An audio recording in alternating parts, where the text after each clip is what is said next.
ఇటు విజయనగరంలో రైలు ప్రమాదం జరిగింది. గూడ్స్ రైలు పట్టాలు తప్పింది. ఈ ప్రమాదంలో ఎలాంటి ప్రాణ నష్టం అయితే జరగలేదు, కానీ పలు రైళ్ల రాకపోకలకు తీవ్రంగా అంతరాయం ఏర్పడుతోంది. విజయనగరంలోని సంతకాల బ్రిడ్జ్ వద్ద ఈ ఘటన జరిగింది. ఈ ప్రమాదంలో 5 బోగీలు కూడా పక్కకు ఒరిగిపోయాయి. వెంటనే రంగంలోకి దిగిన రైల్వే సిబ్బంది పునరుద్ధరణ పనులను చేపట్టారు. ప్రమాదం కారణంగా పలు రైళ్లు ఆలస్యంగా నడవనున్నాయి. దీనికి సంబంధించిన వివరాలు రైల్వే శాఖ అయితే ఇంకా విడుదల చేయలేదు. ప్రస్తుతం రైల్వే ప్రమాదానికి సంబంధించిన దృశ్యాలు బిగ్ టీవీ స్క్రీన్ మీద చూస్తున్నారు.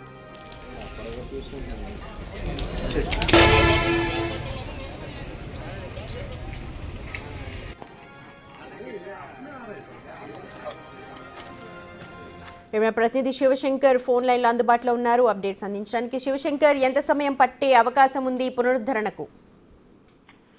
సుమతి, అంటే ఈ ఉదయాన్నే ఈ ఘటన అయితే చోటు చేస్తుంది. ఇప్పటికే సుమారు అంటే ఈ రీసెంట్ కాలంలో ఒక 1 year కాలంలోనే సుమారు ఒక 6-7 ఇన్సిడెంట్లు ఇటువంటి ఇన్సిడెంట్లు జరిగాయి. కానీ రైల్వే అధికారులు ఎందుకు సరైన చర్యలు చేపట్టట్లేదు అర్థం కాని పరిస్థితి ఏర్పడింది. ఎందుకంటే గూడ్స్ రైలు కాబట్టి కొంత ప్రయాణికులకి అంటే ఆ ట్రైన్ కి సంబంధించిన ప్రయాణికులకి ఇవ్వదు, కానీ ఒక అదే మనం చూసిన పబ్లిక్ ప్రయాణించే వెహికల్ అయితే ఏంటి పరిస్థితి అనేది కూడా ఆలోచించాల్సిన అవసరం అయితే ఉంది రైల్వే అధికారులు. ముఖ్యంగా మనం చూసుకుంటే ఆ దారిలో వచ్చి అంటే ఆ ట్రాక్ పై వచ్చే విజయనగరం మీదుగా వచ్చే రైల్స్ అన్ని కూడా ప్రస్తుతానికైతే రద్దు చేసినటువంటి పరిస్థితి. మరికొన్ని రైళ్లు అంటే ఆన్ ది వేలో ఉన్నటువంటి రైళ్లు అయితే ఇప్పటికే దారి మళ్లించినటువంటి ప్రయత్నం చేస్తున్నట్లు మనకు తెలుస్తా ఉంది. అయితే కొన్ని రైళ్లు మాత్రమే దారి మళ్లించగలుగుతున్నారు. ఎందుకంటే విజయనగరం మీదుగా వెళ్లే ట్రైన్స్ కి దారి మళ్లించడం చాలా తక్కువ రూట్స్ మాత్రమే ఉన్నటువంటి పరిస్థితి అయితే ఉంది. అయితే ప్రస్తుతం ఏదైతే ఆగిపోయిందో గూడ్స్ రైలు, ఈ గూడ్స్ రైలు సాయంత్రానికి కొంత క్లియర్ చేసే అవకాశం కనిపిస్తుంది. ఇప్పటికే అటు ఇంజనీర్స్ కావచ్చు, అదే మొత్తం అందరూ కార్మికులందరూ కూడా చాలా తీవ్రంగా ప్రయత్నిస్తున్నటువంటి పరిస్థితి మనకు అక్కడ కనిపిస్తా ఉంది. కానీ ఇప్పటికే ఒకసారి రైల్వే అధికారులు జరుగుతున్నాయి, కానీ అధికారులు పట్టించుకోవడం లేదని. ఎందుకు తరచుగా ప్రమాదాలు జరుగుతున్నాయి? కారణం ఏంటి?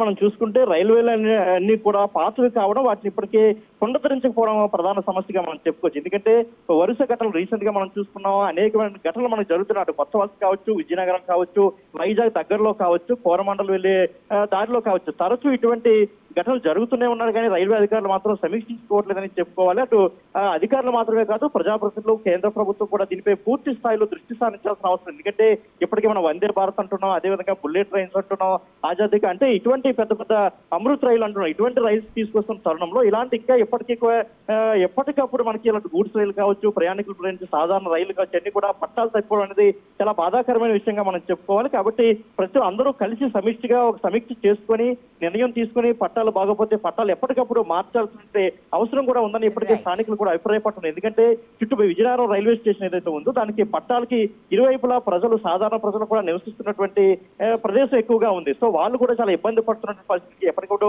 ట్రైన్స్ అక్కడ ఆగిపోవడం, వర్క్ జరుగుతున్నదంతా కూడా స్థానికులు కూడా చాలా ఇబ్బంది కలుగుతున్నటువంటి పరిస్థితి అయితే ఉంది. రైట్ శివశంకర్, వరుసగా జరుగుతున్న ప్రమాదాలపై అధికారులు దృష్టి పెట్టాలని చెప్పి స్థానికులు కోరుతూ ఉన్నారు. ఇక